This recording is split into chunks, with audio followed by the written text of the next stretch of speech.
बिस्मिल्लाहिर्रहमानिर्रहीम, अस्सलाम वालेकुम। आप देख रहे हैं डीएचएस स्पोर्ट्स और मैं हूं हमजा शफीक और मेरे साथ हैं अहमद सईद साहब बड़े खुश नजर आ रहे हैं क्योंकि अहमद का मोस्ट फेवरेट स्क्वाड जो है एशिया कप और ट्राई नेशन सीरीज के लिए वो अनाउंस हो गया। और अहमद ने पहले दिन आज से 6 महीने पहले कहा था कि अगर बाबर आजम एशिया कप के स्क्वाड में हुआ तो मेरी टेंड कर देना, ठीक है ना। एहतियातन टोपी पहन के आया था, कहीं कर ही ना दें, लेकिन बचत होगी अहमद सईद साहब की। जो घने बाल हैं वो बच गए अहमद सईद साहब के।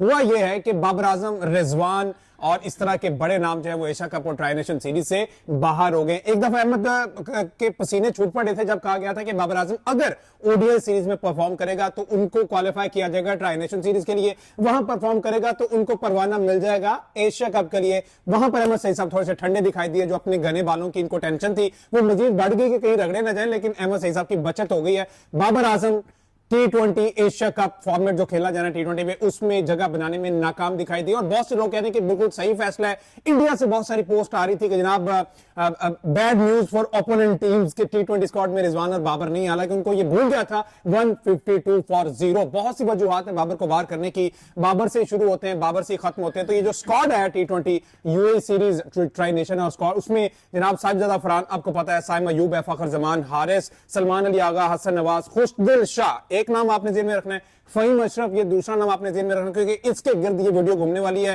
कि आखिर इनके पास कौन सी गिद्दर सिंगी है, कौन सी नाजेबा तस्वीर है पीसीबी हेडक्वार्टर्स के कुछ लोगों की कि इनको बाहर निकालने से डर लगता है। मोहम्मद नवाज, ये तीसरा नाम आपने जेब में रखना है। अबरार, सुफियान, शाहीन शाह अफरीदी आपने जेब में रखना है। हारिस रऊफ को भी जेब में रखना है कि यूए की कंडीशन में हारिस रऊफ को रख लिया आपने। अच्छा, हसन अली, ये चौथा नाम। ये चार नाम है जो आपने जेब में रखने हैं। उसके बाद सलमान मिर्जा, बिल्कुल कमाल हो गया, ये अच्छी चॉइस है। अहमद सईद साहब, ओवर टू यू सर। इस स्क्वाड पर पहले बताया ना कि जो चार नाम मैंने मेंशन करवाए हैं, ऐसी कौन सी तस्वीर हैं जो ये थोड़ी देर बाद हल्का सा ड्रावा देते कि पाइन ये मैं ना आए थे, ए देख लो, ए मैं पब्लिक कर देनी है।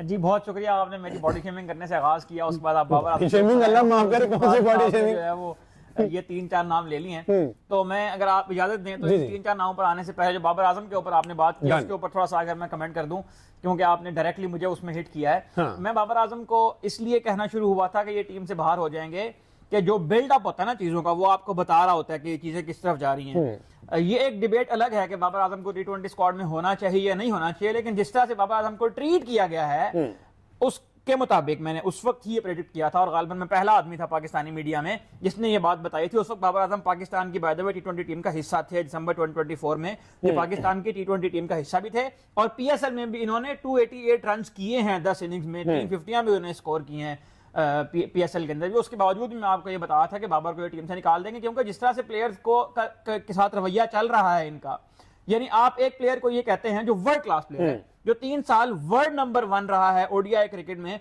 उसको एक ऐसा बंदा जिसने कभी क्रिकेट नहीं खेली, जिसने कभी क्रिकेट का बैट उठाकर देखा भी नहीं है कि क्रिकेट को कैसे खेला जाता है, जिसने कभी ये फील नहीं किया कि 50 स्कोर करने के बाद प्लेयर की क्या कंडीशन होती है, जिसने इस बात को कभी महसूस नहीं किया कि 80s 90s में जाने के बाद प्लेयर्स की क्या कंडीशन होती है, इनिंग्स का बिल्डअप किस तरह से होता है, वो उस बंदे को जो 3 साल ओडीआई क्रिकेट में नंबर 1 रहा है, उसको आकर ये कह रहा है कि तेरा स्ट्राइक रेट ठीक नहीं है, T20 क्रिकेट में तू नहीं खेल सकता। तो मुझे ये बताएं कि केन विलियमसन को बाबर आजम से कंपेयर किया था उस जमाने में, जब वो जो टॉप 4 की एक बात थी, केन विलियमसन, विराट कोहली, जो रूट्स, ये एक ब्रैकेट थी, इसमें बाबर आजम भी आते थे।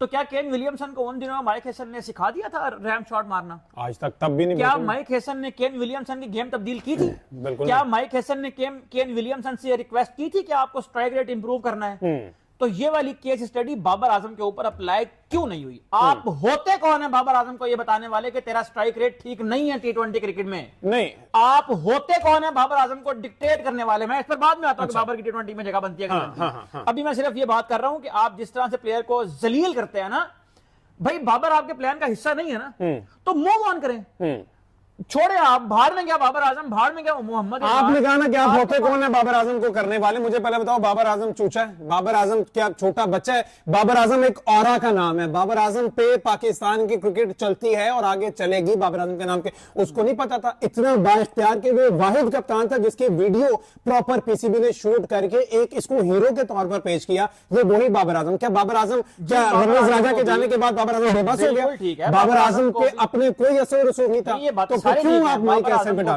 बाबर आजम को भी पीसीबी ने जितना सपोर्ट किया है, उसको जितनी उसकी मर्जी की स्पेस मिली है उसके जमाने में, ये बात बिल्कुल ठीक है, मैं इस पर आने लगा हूं। लेकिन मुझे ये बताएं कि बाबर आजम जो दुनिया का नंबर 1 बैट्समैन रहा 3 साल व्हाइट बॉल क्रिकेट में, उसको एक ऐसा आदमी क्यों आकर डिक्टेट कर रहा है कि तुम्हारा स्ट्राइक रेट ठीक नहीं है, जो कभी उस प्रोसेस से गुजरा ही नहीं है। बाबर आजम से बात करनी है तो बाबर आजम को किसी कैलिबर के आदमी से आगे बात करवाएं।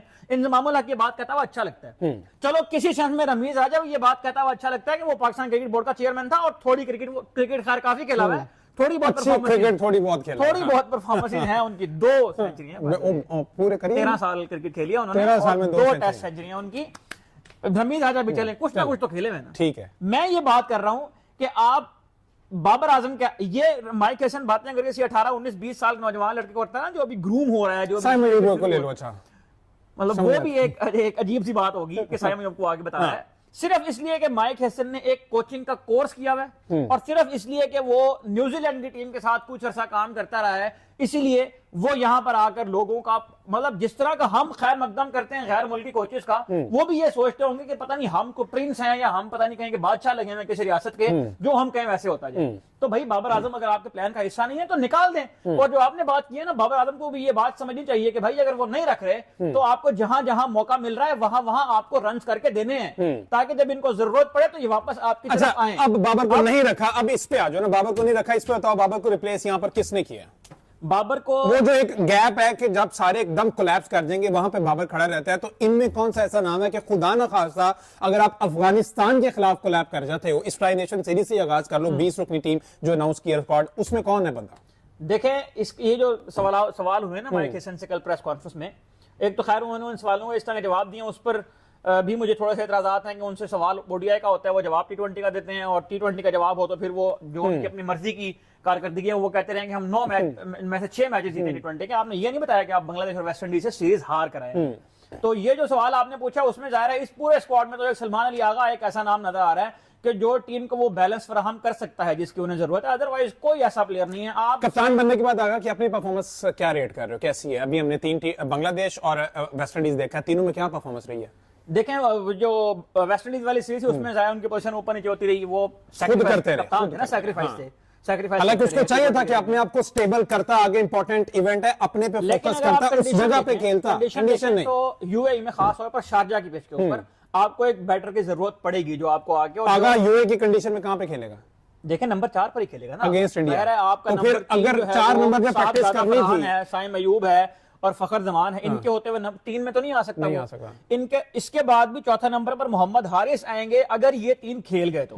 अगर इन तीनों की अर्ली विकेट्स गिरती हैं, पाकिस्तान की पावर प्ले में 2 आउट होते हैं, तो फिर सलमान अली आगा आएंगे इस जो हमारी बनती हुई नजर आ रही है प्रोबेबल लाइनअप।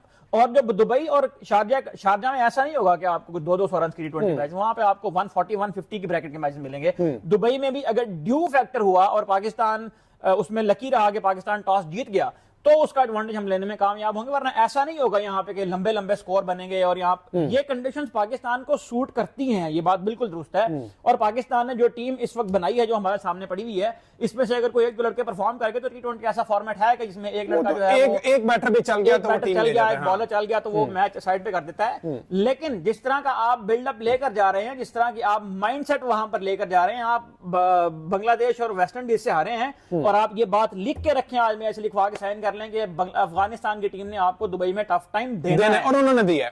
बहरहाल वीडियो का टाइम एक्सीड कर आपने बाबर आजम को बहुत ज्यादा टाइम दे दिया। अगली वीडियो में जरा ये जो 4 नाम मैंने लिए ना कि इनका आखिर क्या काम है, कौन सी ऐसी पर्ची है, कौन सा ऐसा पैसा है, कौन सी ऐसी तस्वीर है। वीडियो इस चैनल के ऊपर ऑलरेडी चल भी रही है, पड़ी भी हमारे जो, ठीक है जी, वो आप देख लें, उसमें पता चल जाएगा कि ये 4 ऐसे नाम है, आखिर क्या इनके पास गिदर सिंह है कि ये टीम से बाहर नहीं होते और प्लेइंग 11 का भी हिस्सा होते हैं। अनफॉर्चुनेटली 20 रुकनी में होना तो दूर की अच्छी बात है, प्लेइंग 11 का भी हिस्सा होते हैं, इस पर जरा अफसोस होता है। अगली वीडियो में इस पर मजीद भी हम बात करेंगे। हमें दीजिए इजाजत, अल्लाह हाफिज।